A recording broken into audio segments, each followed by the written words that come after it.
All right, so starting over here, we're going to talk about data privacy today.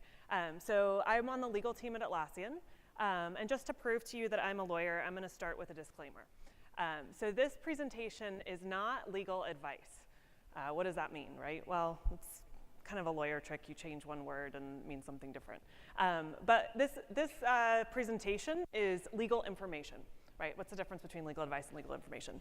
Legal information is general to your area or your industry. We're going to talk about the trends that are happening in the developer world. We're going to talk about how this relates to tech. What we're not going to do is we're not going to talk about your specific situation as a company. That would be legal advice. If you have questions about your specific sort of concerns or circumstances, what your app does, you're welcome to talk to me about this. I'll be here for about an hour afterwards, and then through the rest of Summit, you can ping me on the app. But ultimately, you need to get a lawyer to talk about those kind of things for real legal advice. I'll do my best to sort of pinch it in the meantime. So what we are going to talk about today is we're going to cover a lot. So this presentation is 40 minutes. Probably not going to leave any time for Q&A, but we can do that outside afterwards because there's a lot that's been going on this past year.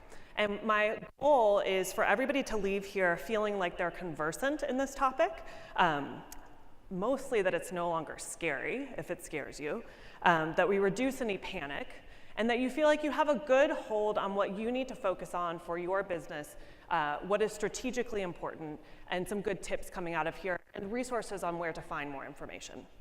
So we're going to kick off by covering the global trends in the past year in data privacy. Then we're going to kind of unpack those themes, right? Because there's a lot of headlines and a lot of sense to make of these things.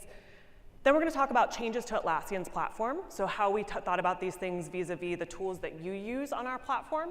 And then we're going to talk about what you should do when you develop your app, the things that you should be thinking about. So a lot of ground to cover. Again, if you leave 20% of this, that's sort of met our goal of washing over and getting sort of a first wave of this. There'll be materials available for you on the developer Atlassian.com site. Okay, so in order to understand where we are sort of in the conversation of data privacy, it's important to understand where we've been. So for a lot of people, data privacy is sort of snuck up on everybody, caught the world by storm, and it's sort of like, why are we talking about this? Well, in order to understand that, appreciate it, I think we need to go back to 2006, about the time that data privacy, or about the time that cloud computing became mainstream. This picture displays the countries that had data privacy legislation on the books at that time. Surface area is kind of predictable. This does not speak to how well developed the laws were, how much they were sort of thinking about technology, but it gives you a sense of the countries that were sort of thought leaders in this space. As we fast forward to today, these are the countries that have data privacy legislation on the books. Now, that is not to say that they're all consistent. That's also not to say that they're all equally enforced. And I think in the past year, everybody's familiar with the fact that the EU really led the charge in this area, right? So they elevated the existing laws that they had on the books, and they realized they weren't really impacting the industry in the way that they wanted to. Shortly thereafter, just lest we think that that was a blip on the radar, we saw a number of countries, and in the case of the United States, follow the footsteps of GDPR and pass GDPR-like legislation. So we're going to look at those trends a little bit more today. The main takeaway is this is a global trend. It's not going anywhere anytime soon. And so investing in understanding how this relates to you is an investment in your business. OK, so just to underscore this, just a little bit more of where we've been versus where we are today. 2012, there was this sentiment of like, why are we talking about data privacy? It's not anything that anybody really cares about. This quote is often misattributed to Mark Zuckerberg, so you can take that fun fact out of here today. But it was made by an equally important executive in an equally important technology company. And in response to a group of journalists that asked him what his viewpoint was on data privacy, he said, well, you have zero privacy anyway, so just get over it.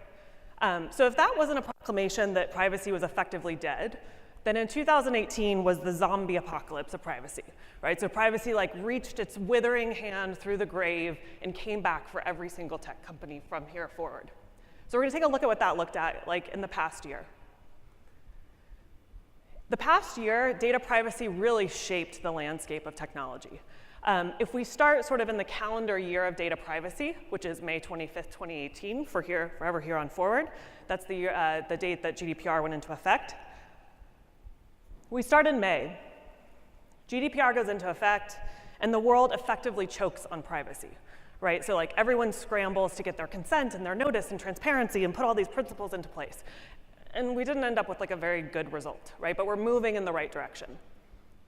June, California, lest anybody think that the EU is going to be the sole mover in this space, joins by passing GDPR-like legislation, effectively putting fear into every social media company in the United States. These laws will go into effect in 2020. This also kicked off the discussion of US federal privacy legislation, which we're going to get into in just a second. July, we saw Facebook's largest stock drop in its history due to the Cambridge Analytica scandal. So probably most everyone in this room is familiar with that, but that was where Facebook was passing data to its third-party developers, who in turn sold that data to researchers that purportedly influenced the election of Donald Trump. August, Brazil and India joined the EU and California in passing GDPR-like legislation. September, US tech companies are called before the US Congress to testify on privacy. This is actually a good thing because we finally moved, at least in the US government, past the sort of like, what is the internet conversations. So we have the right people talking to each other, albeit reluctantly.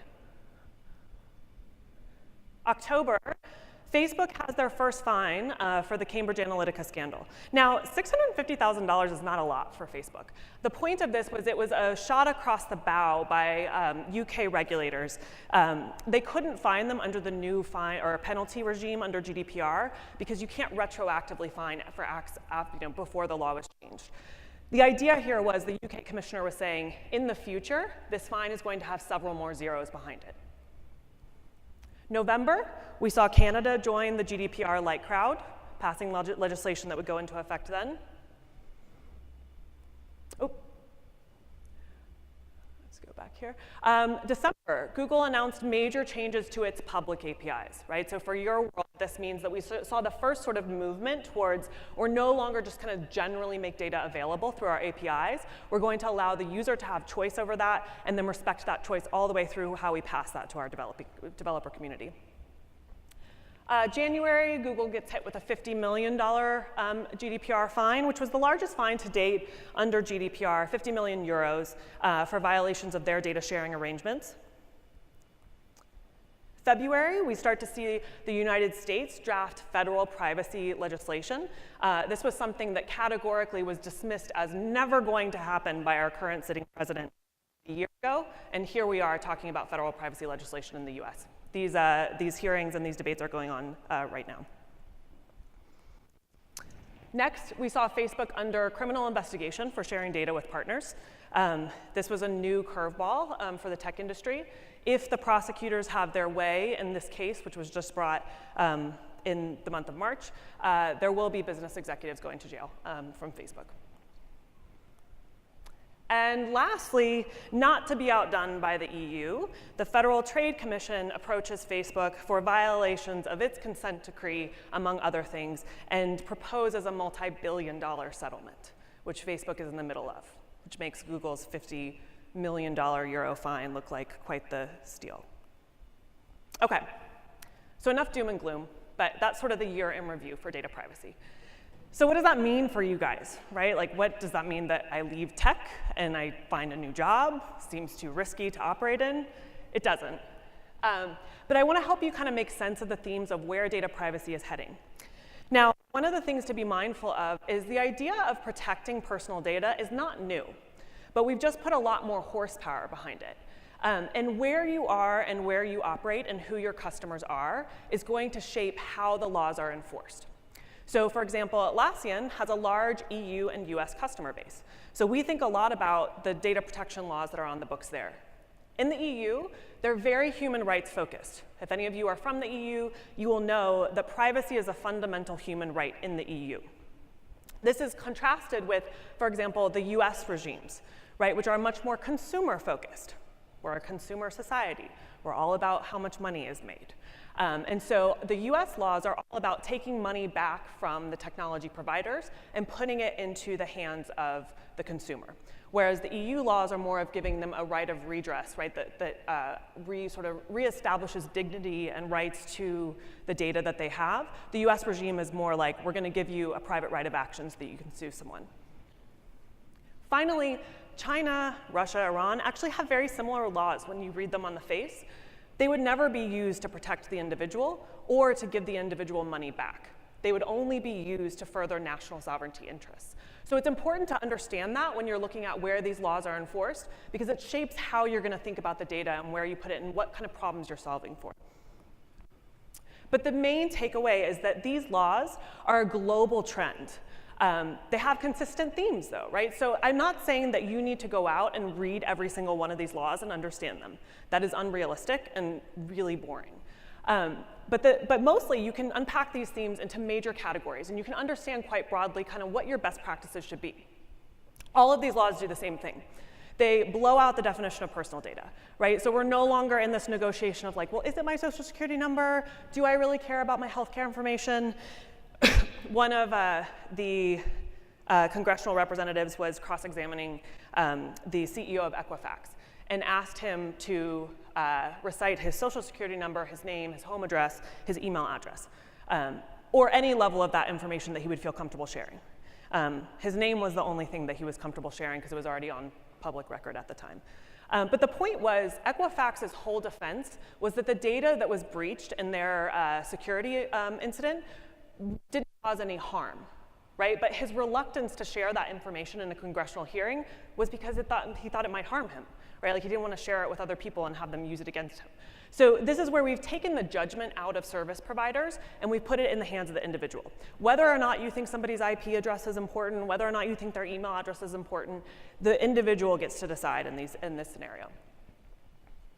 There's also this theme that individuals generally get more control. Right, so in each of these laws, you will see the same themes of you should be able to tell an individual at any time what data that you hold on them. You should be able to allow them to modify or change that data, particularly where it impacts them materially, say for example in like health benefits.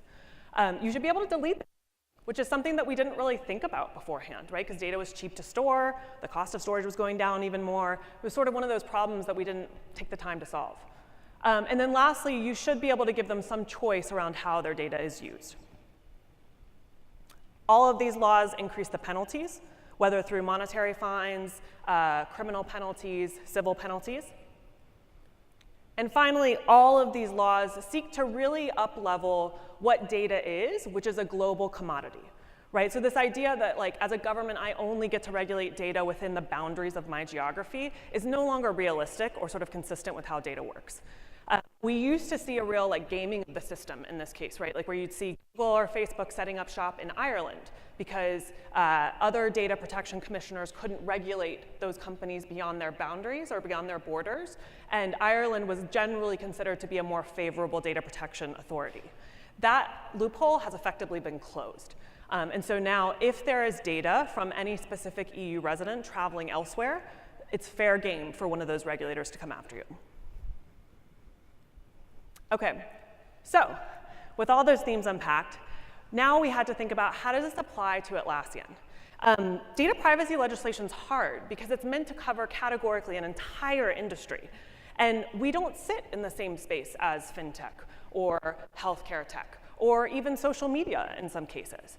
And so you really have to take the pieces of this legislation that matter to our industry and our space and how our customers think and what they expect and bake that into our practices. So here's how we did that.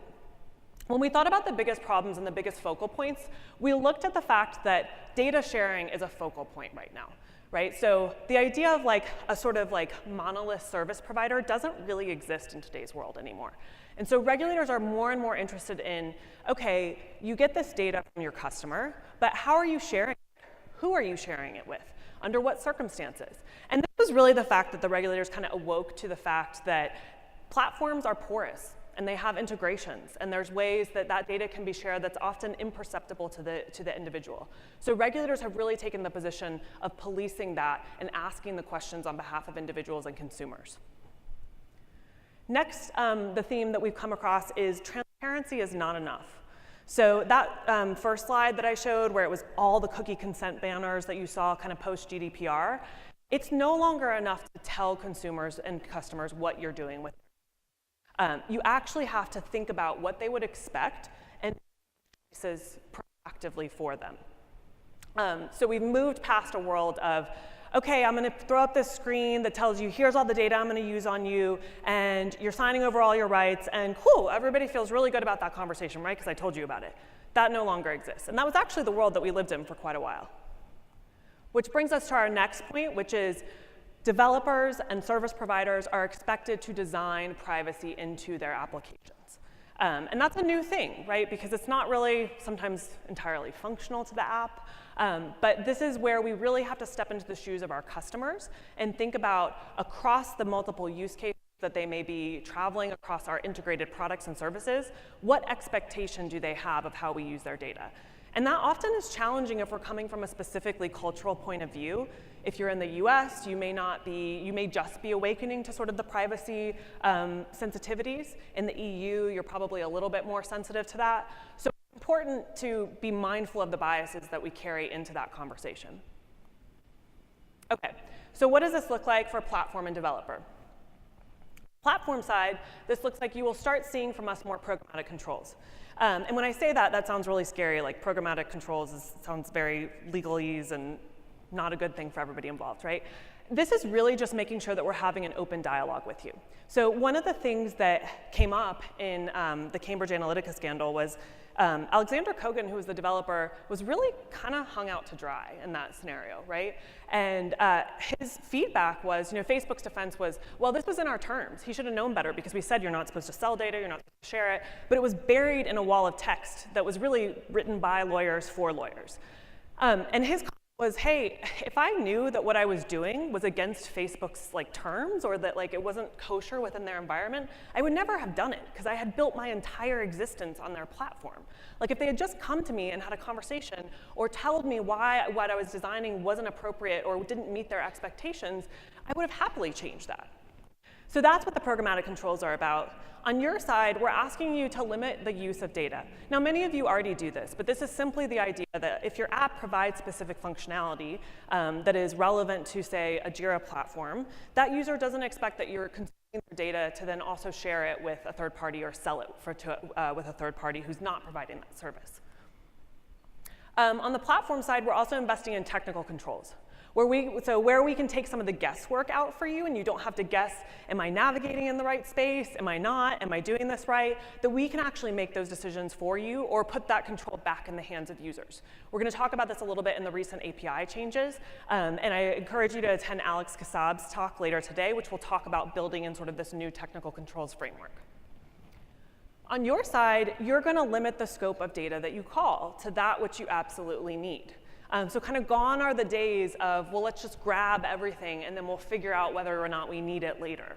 That's no longer sort of allowed under the regime. Lastly is education and awareness. So this is a journey that we're on. It's part of this talk today. But we can also do better about giving you some self-service tools about how to operate your business sort of in this new normal.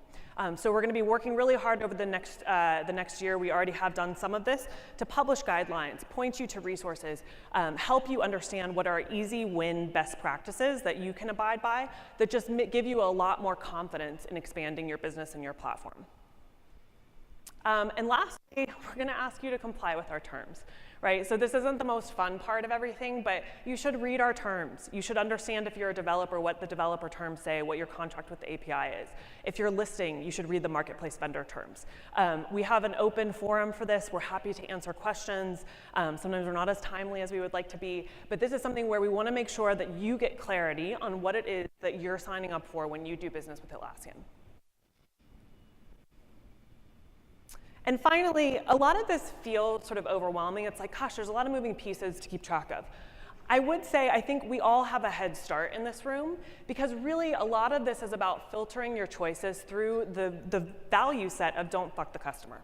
Right? So when we think about our customers who also have to comply with data privacy laws, our customers that don't want to have to worry about managing various points of data and really want to trust that the data is being extended in the right ways, this is what that's about. When I think about the way that data privacy is moving, users and customers don't actually want more choice.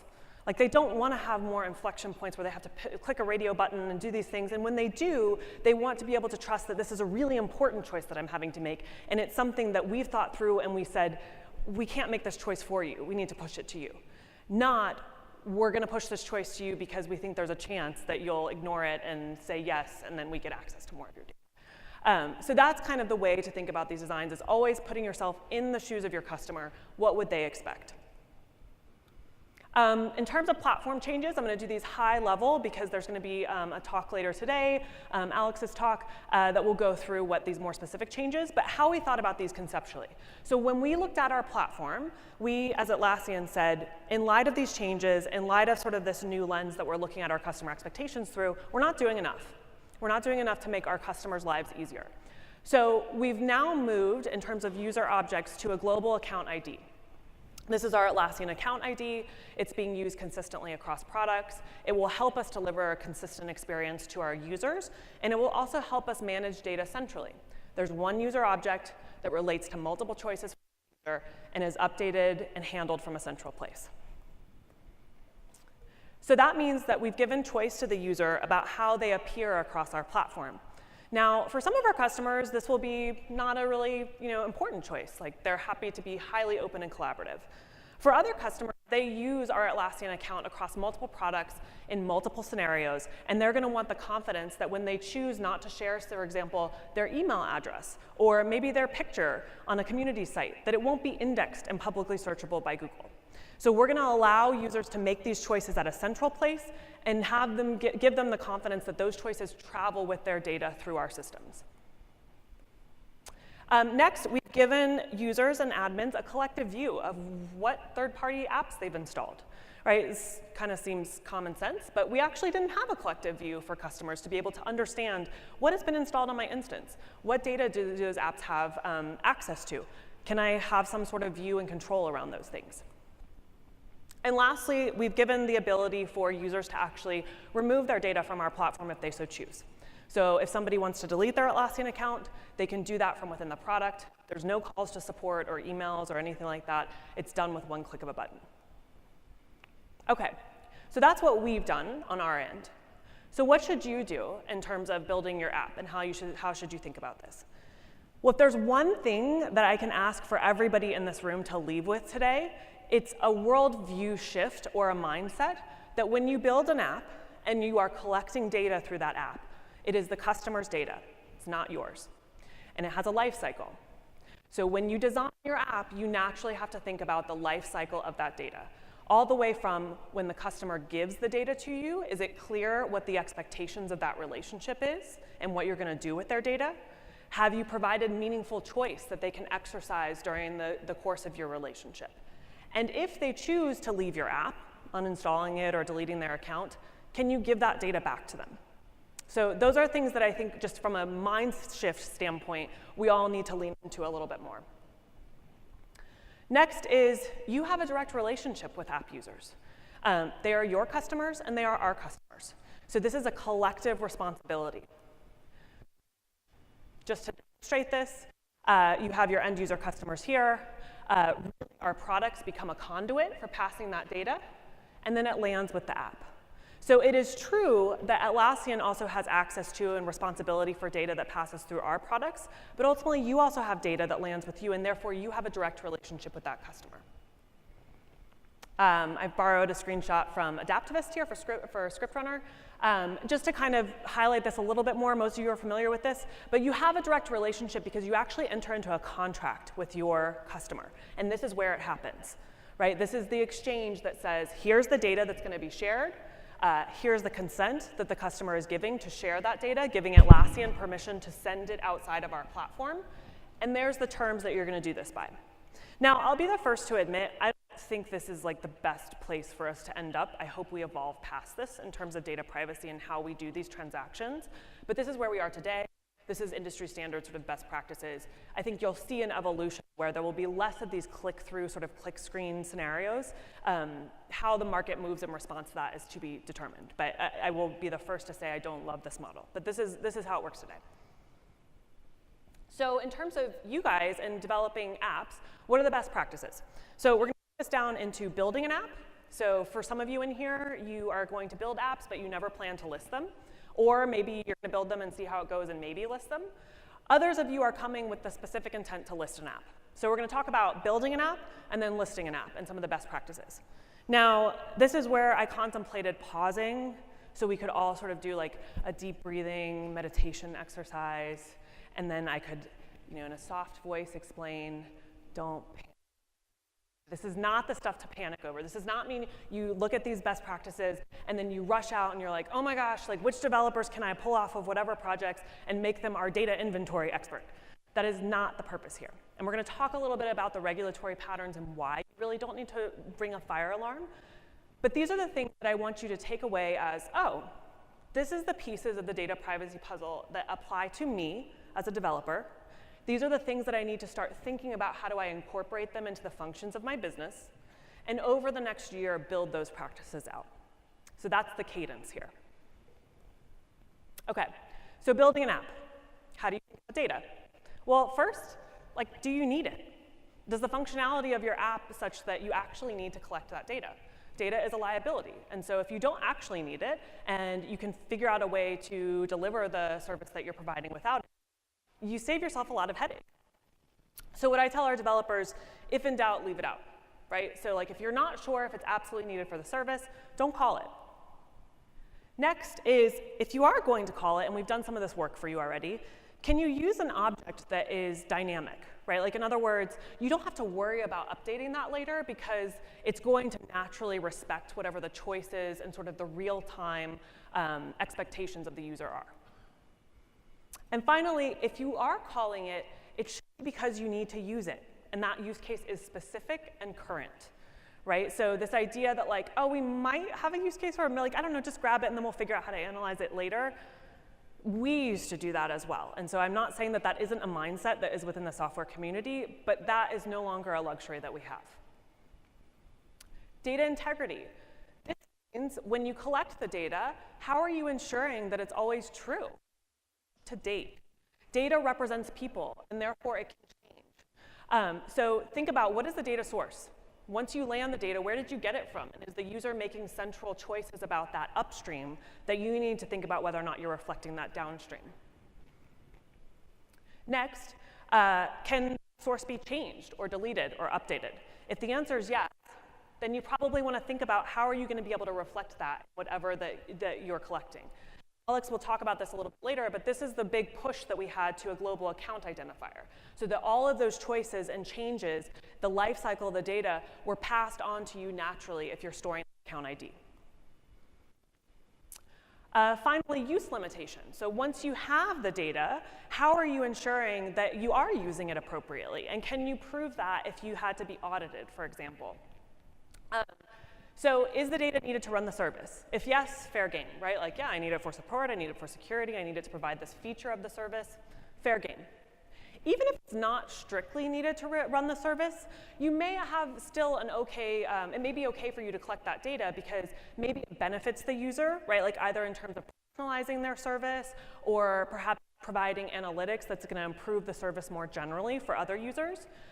You can also consent, right? So for those of you who push your users to an email form or even an events page where you're collecting information, you're doing that on the basis of consent, right? Marketing to your users to provide the service, but it is something that you can obtain their consent to do after the fact. And finally, use is proven by access, okay? So what I tell our teams is when I have auditors come in, the only way for me to prove that you are using the data, if you are a team that isn't supposed to be seeing that data, is for me to demonstrate that you don't have access to it. So as you construct these databases, and I understand in most agile environments, it's appropriate and easier to give everyone access to everything. As you grow, think about whether your marketing team needs access to your production database. Think about whether or not certain engineers need access to customer data, raw customer data, right? Maybe your support and security team do, but don't. And so I'm speaking to a broad sort of size of companies here. Another best practice, data retention. How long are you going to keep the data? Do you have a policy for it? Don't overthink these things. There's no sort of bright line rule, as long as it's tied to a rule, right? Operationally, it makes sense for us to keep it this long because here's how we generally use data. Usually there's a tail at some point. The data just is no longer valuable, and it's a quite big drop off in that curve. And you should be getting rid of it. Do you have a good reason to keep it, right? So this is just sort of that rule of reason. Could you explain to somebody why your data retention policy is 180 days or something like that? And then finally, if you are going to get rid of it, let's say after a customer terminates their relationship with you or whatever the scenario is, how are you going to destroy it? And who's responsible for that? So I encourage that because sometimes these policies get written and everyone agrees and they're like, yeah, that's a good idea, 180 days after, like, cool, okay, we got a decision. Who's going to do it? So make sure that that's actually taken care of. Data inventory. So this is just a muscle to build over time, but you should have some format for recording what you're collecting, where it's stored. So that means both in terms of, and that'll benefit you anyhow to have a data flow map to understand where is the data actually flowing through specific systems and databases. That includes your AWS platform, includes your Atlassian platform, but also geographically, where is this data going? Do you know whether or not you're sending data to servers in the US? Who are you sharing this data with? Who has access to it and how is it being used? Again, not an exercise to overthink. Have something. Something is thing. I have seen technology providers spreadsheets, and regulators have been very happy with that. So the bar is somewhat low here. The point is to get this muscle and this exercise and this awareness and this accountability going in your company. Data security. You'll want to benchmark. So this is a great forum for that. What is everybody doing? What do Atlassian's vendor guidelines say? What are some best practices there? Once you have a security standard, test it at least once a year and document that. And finally, Atlassian has published some vendor guidelines to help you with this and kind of help you understand what the best practices are there. Our security team is also more than willing to talk about these things and help you out with some of what you should and shouldn't be doing. If you're listing an app, you will notice that there is a requirement that you have a privacy policy. There are a lot of great templates online, and honestly, if you look at any service provider, their format is relatively the same. These used to be, again, contracts that were written for lawyers, by lawyers, and regulators are really asking that we move away from that. So if your sentiment here is, oh my gosh, it's a privacy policy, I'm not a lawyer, I don't know how to write that, good, because the regulators are kind of upset that lawyers are still writing them, right? They're like, this whole point is for the service provider to have a conversation with their customer and their user and tell them in real people speak what they're doing. So answer these questions. What am I doing with your data? How am I using it once I have it? Who am I sharing that with? And what are your choices vis-a-vis that? Even if the choice is, if you want to make choices, I'm not really sure what choices you want, but call me or contact me, right? Here's what you can do. This one I'm highlighting just because a lot of you operate with customers in the EU. Some of your customers may eventually ask for a data processing agreement. Don't be scared of it. And don't say you don't know what it is, because it'll look like you don't know what you're doing. Data processing agreements are required under the GDPR. They're a highly prescribed document, which is why I say don't be scared of it. There's not a lot of wiggle room or negotiation. Article 28 of the GDPR prescribes exactly what you need to say and what you need to promise. So at the end of the day, everybody's promising the same thing. And by these practices, which you have already seen. In general, it says you're going to give me access to my data. You're going to make sure that you can delete it if I need it to be deleted. It's all the things that we've already talked about. For your customers, I would recommend, if you want to and you have an attorney that you can spend some money on, putting it in your own terms, getting them to draw one up. But also, don't be afraid to your customers' DPA. If you want a good example, go look at Amazon's. It's open in publication for most people. If you use Amazon's terms, you're pretty good. I would not shy away.